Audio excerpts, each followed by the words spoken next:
होगी कि बच्चे कहीं जाते हैं, बड़ों से दूर चले जाते हैं और तो वापिस हो जाए तो उसे बोला नहीं कहते। तो इस कर्मचारी संघ ने हमारे साथ वही किया है कि हम एचकेआरएन से लग के सब अपने अपने कार्य में व्यस्त थे और कोई किसी यूनियन को नहीं मानता था, कोई किसी चीजों को नहीं मानता था, हम भी उनमें से ही हैं। तो इस संघ के जरिए इन्होंने हमें अपनाया है और हमें यहाँ बोलने का मौका दिया है, तो सबसे पहले इनको बहुत बहुत दिल की गहराइयों से धन्यवाद। और दूसरी बात, सब सारे साथियों ने, सभी विभाग के सदस्यों ने, सारे कर्मचारी संघ ने सरकार के बारे में तो बता दिया, लेकिन मैं अपने पंचायती राज विभाग के बारे में थोड़ी सी बात बताना चाहूंगा।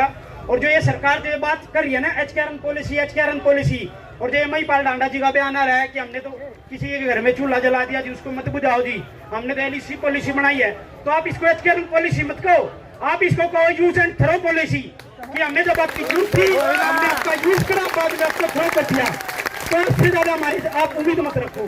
तो हम इनकी इस बात को मान लेंगे कि हमने इसी नीति से इन्होंने हमको लगाया था। और हरियाणा कौशल रोजगार में जब हम पंचायती राज जेई में लगे थे, तो पूरे पंचायती राज जेई में कोई भी ऐसे पुराने जेई, पुराने एक्शन, पुराने एसडीओज इतने कोई भी सक्षम नहीं थे जो HCWP पोर्टल जो बना रखा सरकार ने उसको चला लेते हो। हम सभी वो साथी नए जेई थे जिन्होंने उस पोर्टल को चलाया और सरकार का इस विभाग को चलाने का काम करा। आज उस विभाग में जब पक्के जेई आ गए तो हमें जाने का रास्ता दिखा दिया। और रही बात जो है, सरकार डंके बजाती है कि हमने इतने रोजगार दे दिए और इतनी पक्की नौकरियां दे दी। 2019 जेई पंचायती राज मतलब जो विभाग की नौकरी थी, 1260 वैकेंसी आई थी, भर्ती में भुगत भोगी हूँ, उसके वेटिंग मार्क्स पे था। ये तो वो सरकार और वो कमीशन है जो हरियाणा में सवाल पूछते हैं, बोला हरियाणा की राज्य में बहने वाली मुख्य नदी कौन सी है, और ये उसका गंगा उत्तर मानते हैं।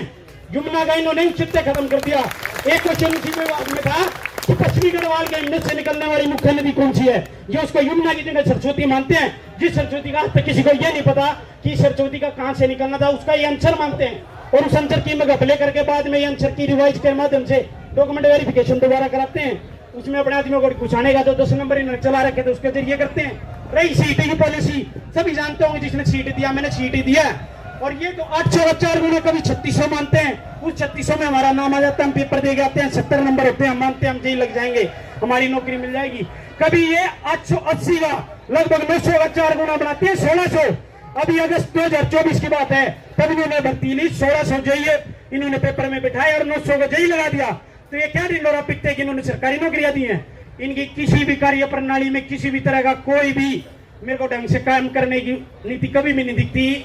और हमारा सबसे यही, जितने भी हम एचकेआरएन के, ना मैं पंचायती राज का जेई हूँ, ना आप टीजीटी के हो, ना आप स्वास्थ्य विभाग के हो, हम सभी, मैं आप सभी से यही रिक्वेस्ट करूंगा कि हम तो जो इन्होंने यूज एंड थ्रो पॉलिसी के चुनने थे वो तो चुन लिए, अब हम सभी को समायोजित हो जाना चाहिए हरियाणा कर्मचारी संघ में, और उसी के साथ उसी के